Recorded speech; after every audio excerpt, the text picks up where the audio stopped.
Friday.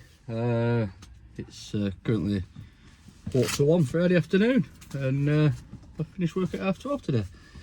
So, which is unusual. But, however, this week's been a bit of a bad week for recording. I've been at workshop Wednesday, Thursday, and then this morning. So we're quite busy there. So that's why we're stuck at workshop at the minute. So unfortunately, I've not really been able to record so much. Little bits and bats from the beginning of the week, and I've got about 5 minutes footage the other day at workshop. So what I'll do, I'll put all that together now, let you have a look at it. But hopefully, fingers crossed, next week we'll have a better week for recording and see what we can do next week. I know I'm out Monday afternoon, at workshop Monday morning, out Monday afternoon. So hopefully we'll be able to get some footage Monday afternoon and then see what's happening for the rest of the week. So yeah, unfortunately, it's part of the parcel job is this. Sometimes you end up being stuck at workshop all week, other times you're out all week. So yeah, thanks for watching, and we'll see you at the next one. So that's a near side rear steer. Big gap on mud guard, isn't it? Go out to the driver's side so we don't get run over first. Oh, that's all the way back there. What it's actually done, if you can see, it's sheared that tyre bar clean in half somehow. I don't know how, but it has done. So what I'm going to do is slip myself under there, if I can slip under there, and we'll have a look what it needs to rectify it. Right then, Tuesday morning, we're back up at Billingham. Yesterday I didn't film it, but I changed the anti-roll bar on that truck, and now I've got a couple of just an airbag to change on it as well. Unfortunately, Mercedes didn't have any airbags yesterday. Nanny country apparently, so I've brought them from Germany. Anyway, our parts department had some in.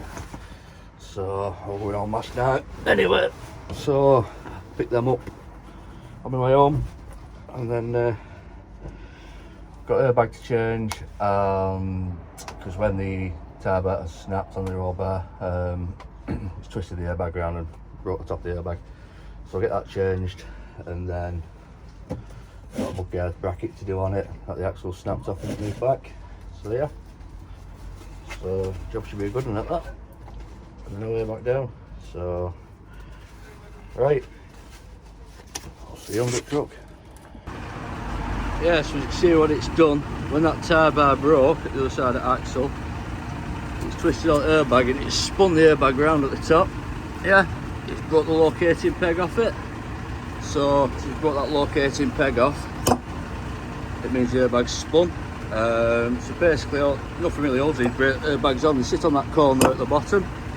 They have a locating peg that comes through, and then the air pipe goes through the other side. So what we'll do, we'll get it whipped off now and get a new one thrown on.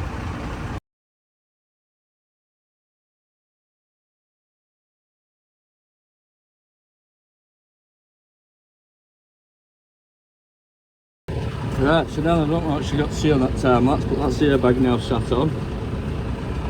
And you can see it sits in the top here. And then basically there's a clip that clips in, fold it in, and then you've got the podder halfway across the bag that locates it. Unfortunately, I've had to put some brass fit connectors in, because when the vehicle got recovered, the recovery company just cut the airbag parts, kicked them over, and they re-lifted it. So what we'll do now, we'll get out, we'll blow the suspension back up, and make sure all is good. So you can see that tyre bar that I changed yesterday. Pretty simple to do. You've got one bolt here, one underneath, one bolt at each side.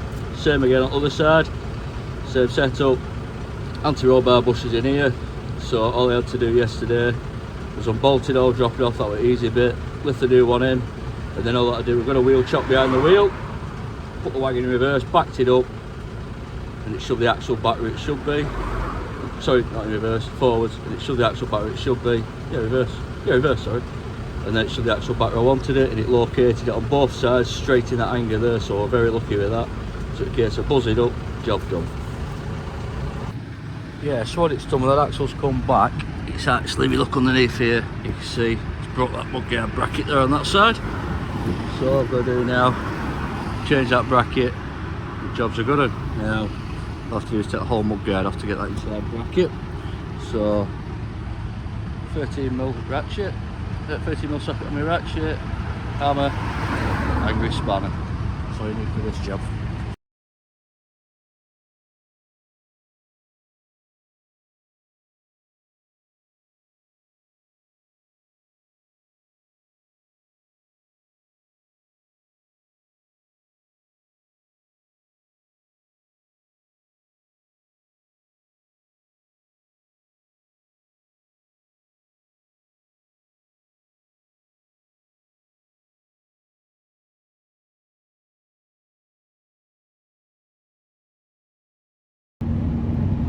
Right, so now then, I thought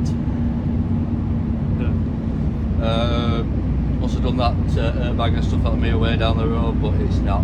This one that I did the shockers on yesterday is a 6-week inspection, so we'll crack on and do that quickly. Oh, as quickly as you can.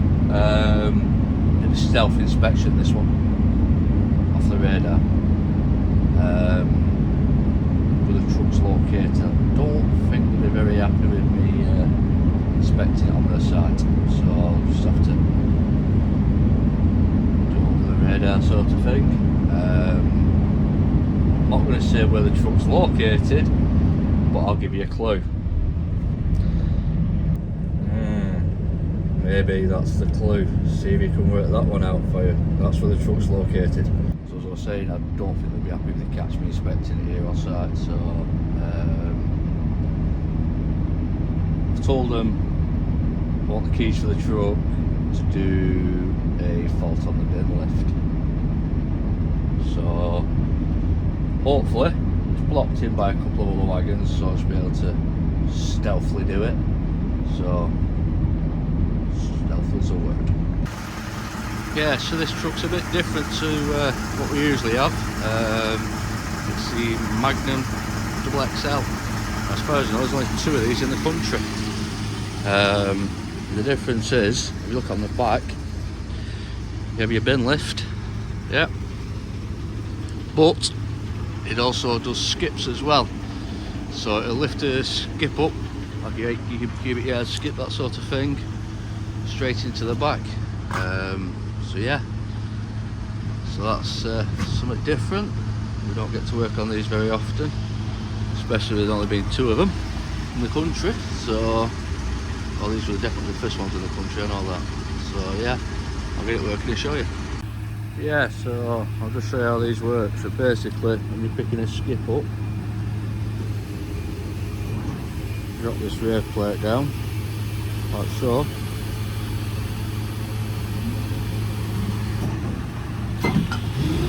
Skip arms come out, because I can't drop it sometimes, it's up right behind it.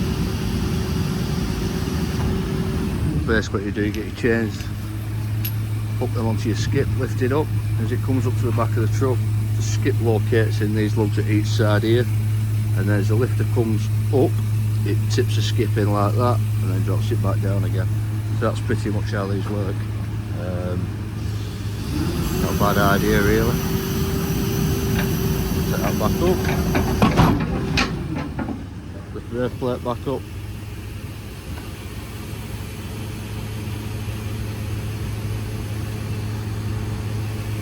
and then what you can do with them, you can use them as a conventional bin truck as well. It's also just got a bin lift on back, trade bin lift, that one, your trade bins, and they also have on them legs as well. So when we're picking the skips up, put the legs down. So it's just quite a good idea. So yeah, so that's pretty much what we call an Ariel, a rear end lifter. So there you go.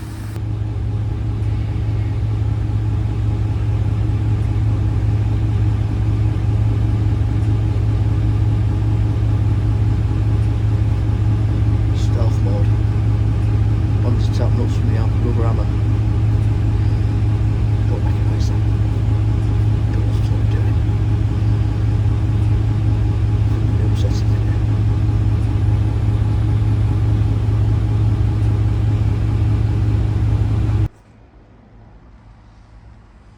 Yeah, look at these things I've parked next to. Two brand new mechanics for Sunderland City Council.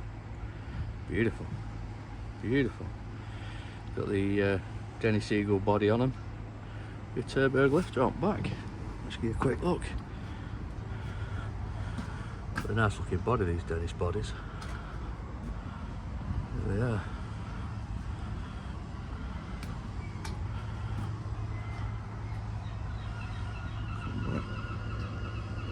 Never had any rubbish in it yet. Still like new. And then the Terberg Omni Decker lift up back as well. This looks very nice. Very nice indeed.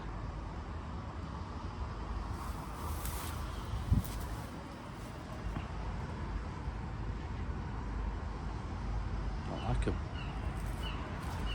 I do. What I have noticed on them here at the back, they've got the diagnostic system on them, which is quite good.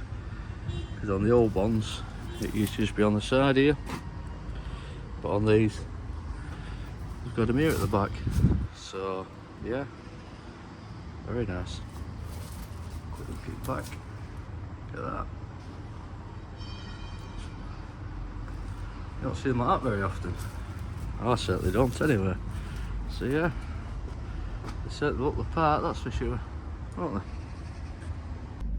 Now then, so we're all done up here at Billingham now. Just got another job come through. So my next job's down towards Firsk, Easingwold that way. Bincatcher Bar Fault. So we'll nip down there, have a quick look at that, and then we'll see what we go from there. So at weekend I decided I'm going to treat myself. So I'll just show what I bought for that van. Yeah, so there we go. Bought some Mercedes stickers for the window. And I've treated myself to a light board as well. So I'm quite impressed with that actually. It looks quite good. So let's have to see what it looks like in dark. Anyway, let's get on. Oh there, what a beautiful place this is. Nice little village, Easingwold. It's a bit of van over there. Yeah, so the plan now, I spoke to a driver, he's not far away. He was at Firsk when I was up at Billingham.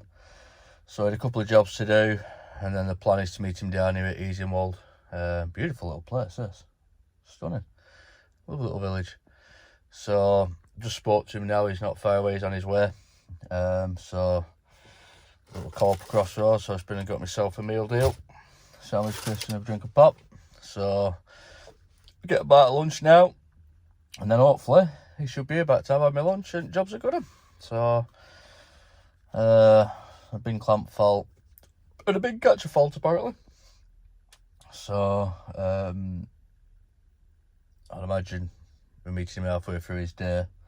He's going to be in quite a rush. So probably won't get a chance to film this one, but like I say, we'll get it done as fast as we can, and then he can crack on and get his day finished then. So that was a good one. Now then, that's me done. I didn't video that one at Easingwold. Obviously it's just a quick job that. It's something that one of our electricians is going to have a look at, so they're going to get one of the electricians in to have a look at it. The wiring fault somewhere on it. So I had like half an hour, 40 minutes on it. The driver was itching to get going, like, so it is what it is. So yeah, so it's 5:30 at night, early finish for once. But the hot wife will think I've been sat going on at this time of night, won't she? So anyway, yeah, we'll catch you on the next one. Now then, Thursday afternoon. We didn't workshop yesterday and today. We're a bit busy in here at minutes, so been grounded. So yeah, so basically this morning I've been doing an air service on a truck and a couple of faults on that truck. First one being the coach door has pulled the rib nuts out of the cab. There's only an aluminium cab on these, are conics, so don't take much to damage them. Grab handle lock passenger side, that's been pulled out at the cab as well, so I've just this morning stripped all that out, ready for one of our fabricators to TIG weld it all back in. The fault on the dash is the centre display. where it tells you everything, your air clocks, all that sort of stuff isn't working. So we have a truck in the yard that I'm just going to pinch one out of, one that's it's been an ongoing project. So I'll pinch it out of this one, see if that works in it. It's a Euro 6 the same, but it's like one of the fish Euro 6s, so the display is a bit different. The truck I'm working on is a 66 plate, so there's not much difference in age. So we'll see if this works, and then yeah, I'll start whipping this out, and then set my phone up somewhere. I'll get you on time lapse and you can watch me do it. They're not a bad job to do really, they're just a bit fiddly. Never done one before. Today's the first time I've done one, so they're not that bad to do. So yeah, I'll see if we can get my phone set up for you somewhere. Yeah, so basically just screw here undo, and then a couple of screws down here. You take that off, drop that light unit off. 2 screws here at the back that you undo. Then you drill that screw. That in theory just pulls off like so. And there's another screw just at the bottom here I need to undo, and that should all come out then. Yeah, so once you've undone them, this plastic trim, stop it there again now, just comes off like so. And then all you need to do then is undo that screw, that screw, that screw, that screw there. There's one over the side and a couple. And then you release this dash here, undo them 3, and then the clock should come out in theory. Yeah, so I've undone all them screws now, so the clocks just literally come out like so. And then see, just a bit here one-handed. You spin it round. There we go. It's just a plug on the back there. Get down here so you can see it. Yeah. Just a plug there. You just literally push that little bit in. Slide that grey bit that way, and then that plug comes out like so, which is your X1 plug, and there we have it. 10 minutes for the job. We've got a dirty set of clocks out. So what we'll do now, we're going to try these in that other trucking workshop. There's the old van. She's had a bit of a bath this week, so she don't look winter spec anymore. So yeah, let's go and try these in workshop. Yeah, so I've refitted this one, literally just sat it in, plugged it in, and it's now working, which is exactly what I wanted it to do. So jobs are good on that. So what I'll do now, get all these nuts and bolts back in and get it all buttoned back up.